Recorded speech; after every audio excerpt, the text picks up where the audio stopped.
Go Fetch gang, Go Fetch family, welcome back, welcome back. It's been a minute since I made a long form video, but hey, here's another one. You dig? So today I want to talk to y'all about how people just need to stop breeding, and there's nothing wrong with people breeding dogs, especially if done correctly, but I see that a lot of people just either A, don't know everything that goes into it, B, just not knowledgeable as to everything that goes into it. And it's just a lot of people just kind of in the way that makes it hard for the legit people like myself. So if y'all see me glance down to the right a little bit, you know what I'm saying? I just wrote a few little notes, so don't judge me. You know what I'm saying? So first things first, breeding is not for everybody. We are in a time where people just want to copy what other people is doing, especially if the person they copying got the formula down pat and thinking that they can replicate it, which some people can, a lot of people can't. And the people that can't, I'm here to let you know, don't even try it. You know what I'm saying? So when it comes to breeding, it's a lot that goes into it. It's more than just two dogs getting freaky, they having puppies and you selling puppies. There's so many steps within those three, what am I trying to say? There's so many just steps within that whole process that a lot of people just don't know about. So I'm going to shed the light on some of them. And hopefully it encourages the people that's taking it serious to take it more serious.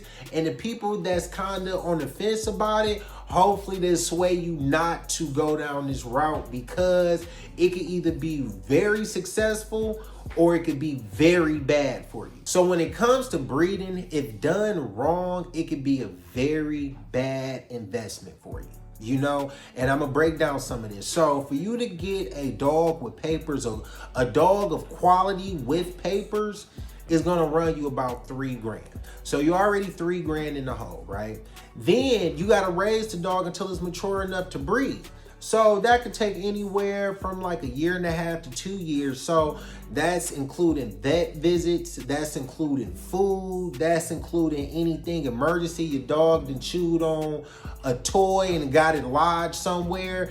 And it's also going to take you 1.5 years. So that means you picking up poop for 1.5 years, you mopping, you sweeping, you doing all of this for 1.5 years. So that $3,000 plus that 1.5 years of you raising this dog, then really turned it to $5,000 plus. You know what I'm saying?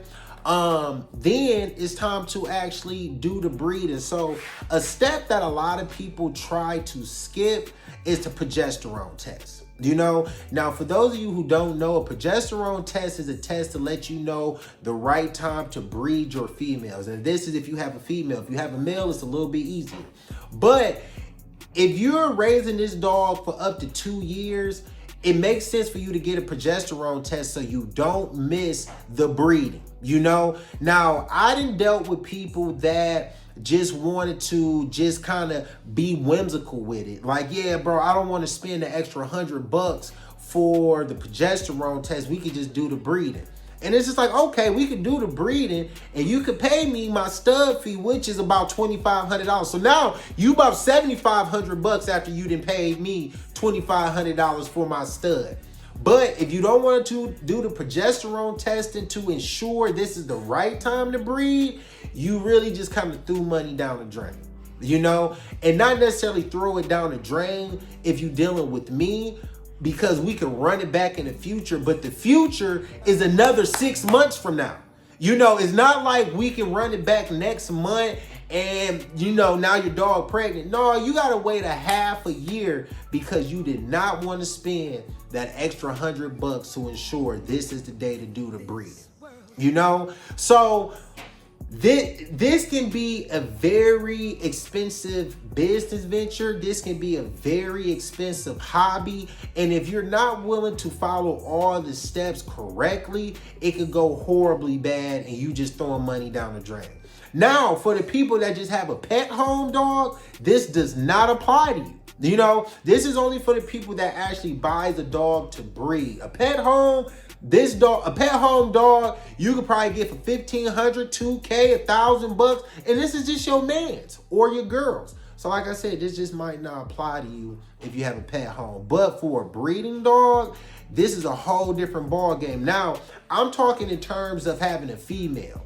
Now, in terms of having a male is just as hard for real, because with having a male, you have to do a lot of marketing, which consists of you paying for a photographer to get you some fire photos so the world can know you have an exceptional male stud. Now, I know a lot of people that have dogs, some dogs that may look better than mine. I'm not afraid to admit it, but they're not willing to put the extra time or money in to market their dog. So now you done spent $3-4 grand on this phenomenal male stud, but if you're not spending the extra money to market him, you just got $1 million just sitting in your living room, So that's something a lot of people, you want to come up here, Fetty Wap? Look at Fetty. Y'all check out Fetty, y'all. You know what I'm saying? My boy, look at my boy little ear. He's so silly, man. He's so silly.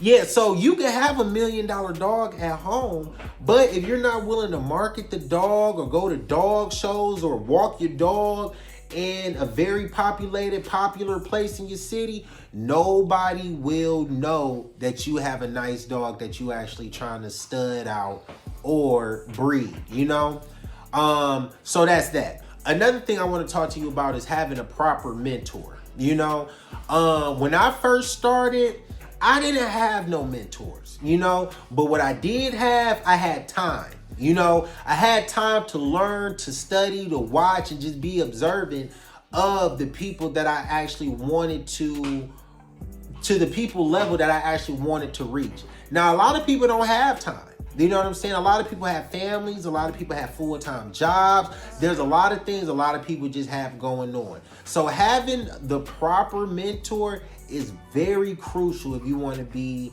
an exceptional breeder, and not only having a mentor, but actually listening to the mentor. So I'm going to tell y'all 2 brief stories as to what happened. I want to say within the past 2 to 3 months that people have done breedings with me but they didn't want to listen to me and it went totally bad. So let's start with, I'm not going to be the person name, but I'm going to just say Cassandra. Let's just start with Cassandra, right? So earlier last year, because right now it's March. Last year, Cassandra hit me up like, look, Rod, I love Cosmo. I seen Cosmo. I know Cosmo and my dog gonna make some phenomenal puppies, and I want to do a breeding with you. Let's do it. I seen her dog. Her dog was registered, had papers and everything, and it was actually a beautiful looking dog. Still a beautiful looking dog. So I'm like, yeah, let's do it. Let's make it happen. She paid my $2,500 stud fee, right? So when she did it, and once we did the breeding, I told her everything she needed to do. I said, okay, look, between 60 to 63 days, you need to get a C-section. Now, a C-section where I'm at costs roughly anywhere from $1,000 to $1,500.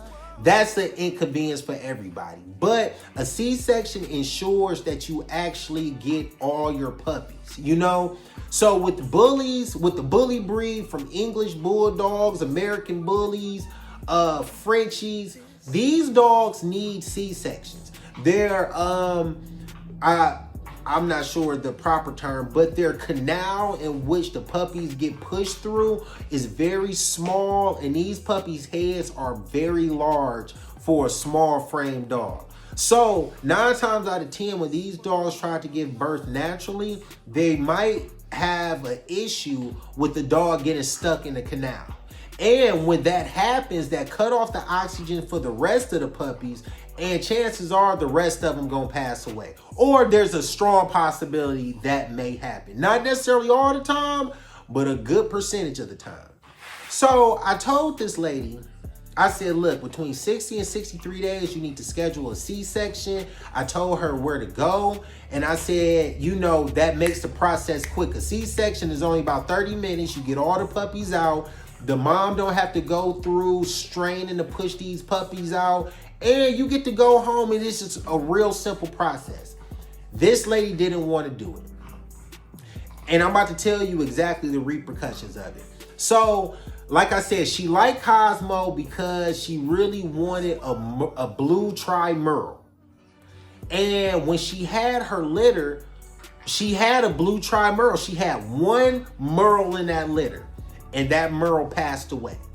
So she called me, and she was crying at the time. Well, she wasn't crying by the time she called me, but she was like, you know, I was crying. You could kind of hear it in her voice. She said, man, a puppy passed away. A puppy passed away. I'm like, oh, man, you know, I'm all concerned. I'm like, damn, you know, well, what happened? She was like, yeah, well, I don't even want to say the dog name.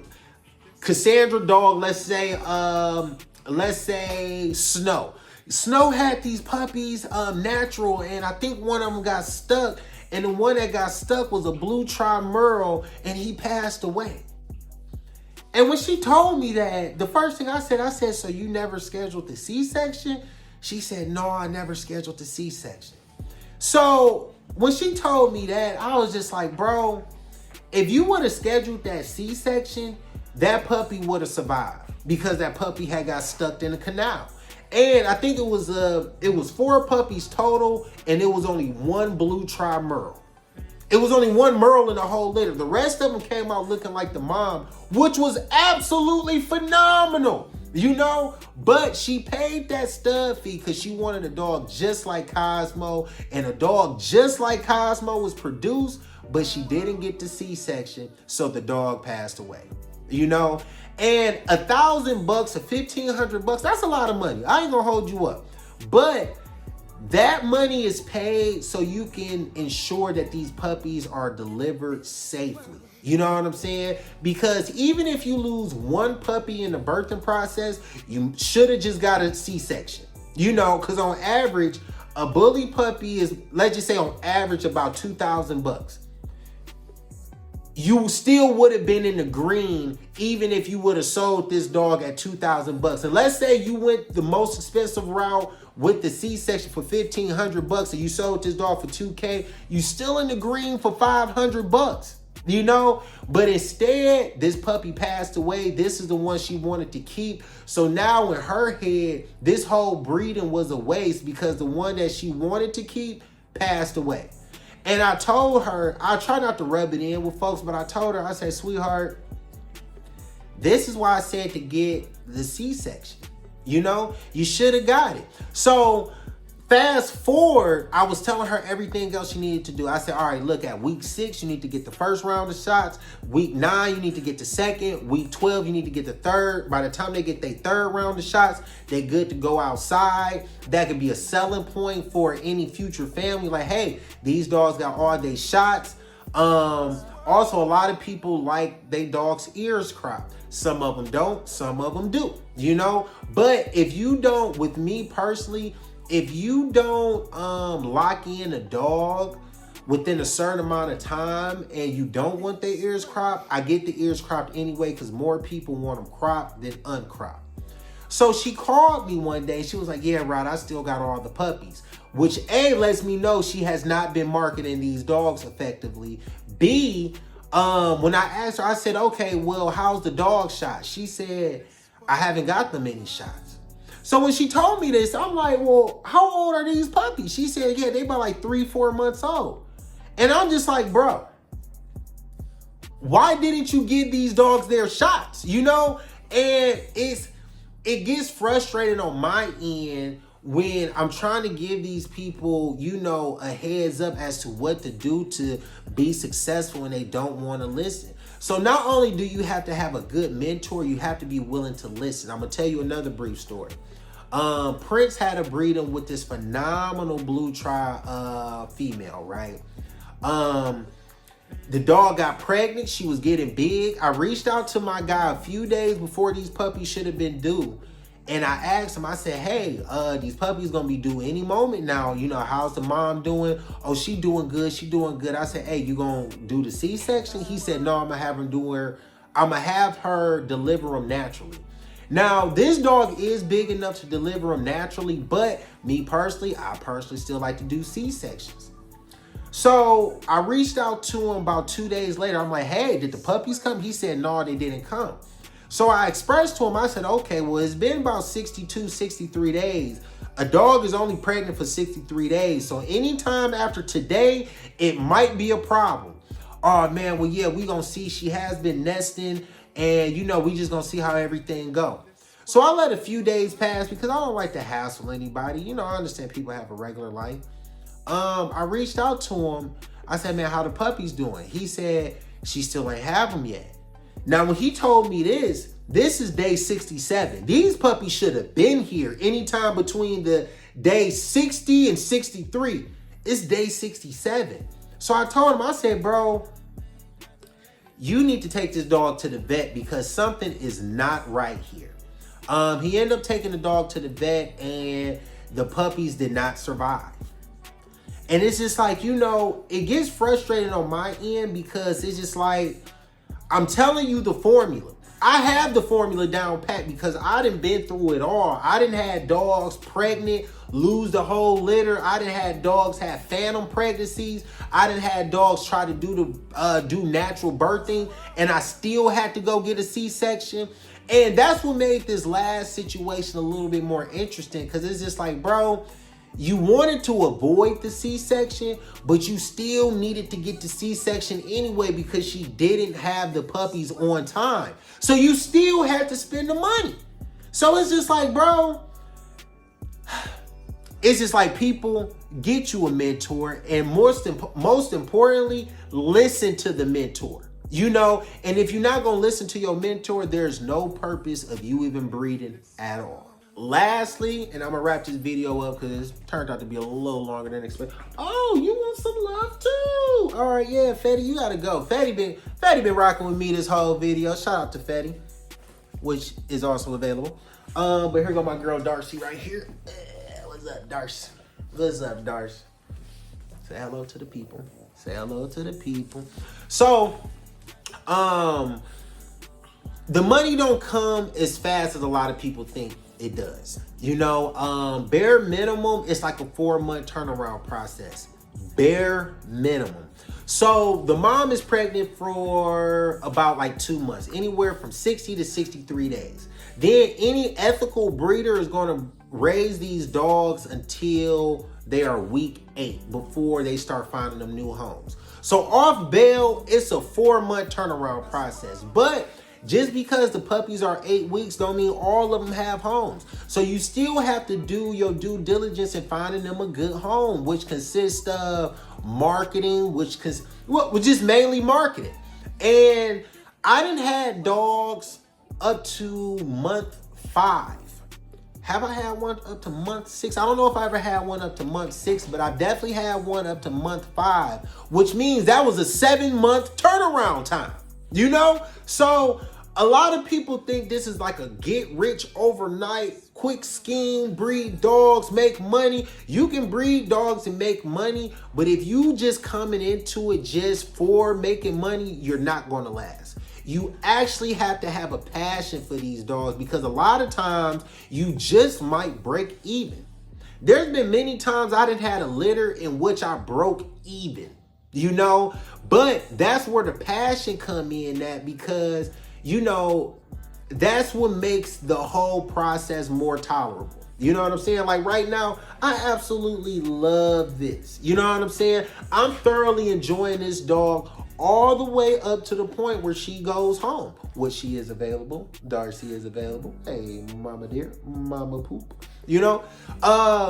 So it's just a lot of misconceptions. A lot of people just get lost in the sauce thinking, like I said, it's an overnight thing. A lot of people think they can just do shortcuts. You got to pay for shots. You got to pay for ear croppings, deworming. Sometimes puppies get hurt in the process. Sometimes puppy pass away.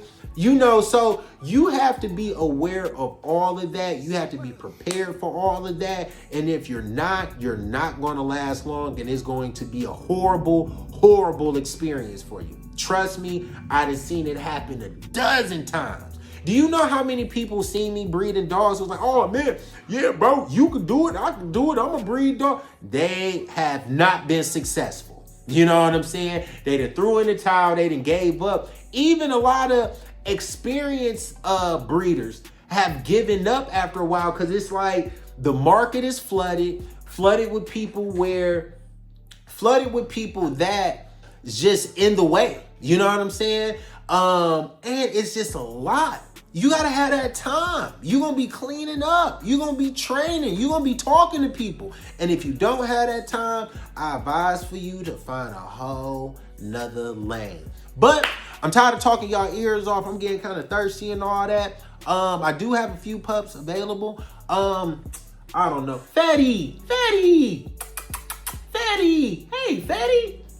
All right, Fetty coming. He coming very slow. I do have a few pups available. Fetty, stop coming this way. She is one of them. A Lilac Tri-Merle. She is going to be a pocket. As you can see, she's a sweetheart. If interested, get at me, man. 313-421-3121. Whether you interested in a pup now, whether you want to plan in the future to get a pup, holla at your boy. You know how we do, man. So look, y'all stay safe, y'all stay blessed, and I'ma holla at y'all in a little bit. Peace.